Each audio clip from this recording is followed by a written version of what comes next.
Hello, in this video I'm gonna show you how to stop spam calls by blocking all unknown numbers on Honor 200 Pro.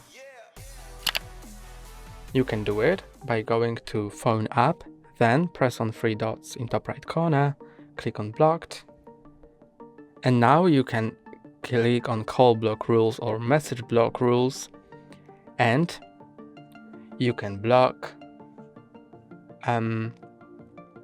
private or withheld numbers. You can block all unknown numbers, but this will block all numbers that aren't saved in your contacts. So if someone you want to get a call from calls you and you don't have them saved in your contacts, they will also be blocked.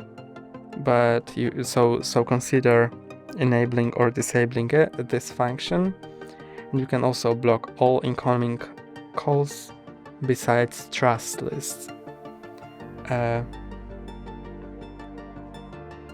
You can also change message block rules. For example, block unfamiliar messages. That's all for today. Don't forget to like and subscribe. See you next time.